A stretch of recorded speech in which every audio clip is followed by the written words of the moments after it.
السلام علیکم سامعین، میں ہوں رانا عبد فاروق اور آپ دیکھ رہے ہیں دا راجپوت ہسٹری۔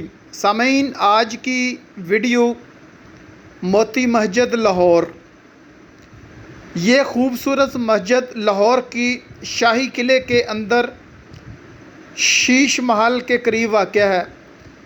مغل بادشاہ اکبر کے دور میں یہاں ایک چبوترا تھا جسے اکبر نے تعمیر کروایا تھا۔ اکبر خود مذہبی رسومات کا زیادہ پابند نہ تھا، لیکن اس کے دربار میں کچھ ایسے لوگ تھے جن کے لیے بادشاہ اکبر نے 1598 عیسوی میں قلعے کے دیوان عام کے دائیں جانب ایک چبوترے پر ایک چھوٹی سی مسجد تعمیر کروائی۔ اس کے بعد پھر جہانگیر نے اپنے 12ویں سال میں اپنے حرم کی مسلمان خواتین کے لیے اس میں مناسب ترمیم کروائی۔ اس کام کا ذمہ جہانگیر نے ماہر تعمیرات میمور خان کو سونپا، جس کا اصل نام عبدالکریم تھا۔ اس نے اس مسجد کو خوبصورت حالت میں تعمیر کیا۔ بعد ازاں 1645 عیسوی میں شاہ جہاں کو دور اقتدار میں اس مسجد کو نمایاں حیثیت حاصل ہوئی۔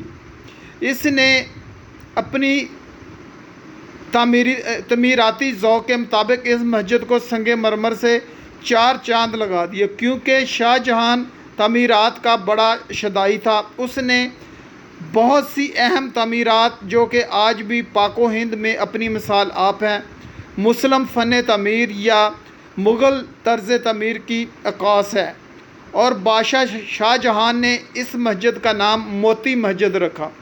اس مسجد کا صحن کا طول 50 فٹ اور عرض 33 فٹ ہے۔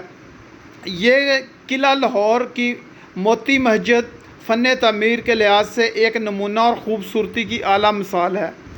اس کے 3 گنبد خوبصورت سفید سنگ مرمر کے تراشے ہیں، جیسے یہ مسجد دودھ سے نہائی ہو۔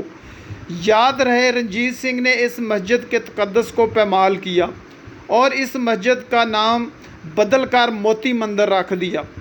کچھ عرصے بعد اس کو خزانہ رکھنے کے طور پر استعمال کیا جاتا تھا۔ پھر اس کے دور اقتدار کے آخری سالوں میں یہاں بھی بارود رکھا جانے لگا۔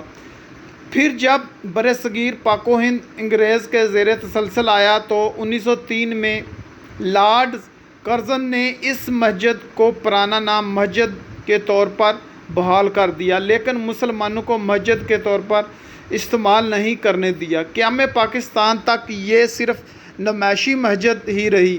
قیام پاکستان کے بعد اس کی مکمل مرمت کروا کے اسے مسلمانوں کی عبادات کے لیے کھول دیا گیا۔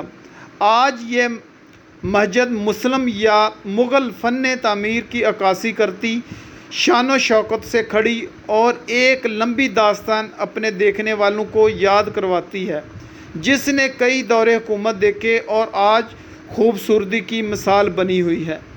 سامعین، امید ہے کہ ویڈیو آپ کو پسند آئی ہوگی۔ ویڈیو کو زیادہ سے زیادہ شیئر کریں۔ شکریہ، جزاک اللہ۔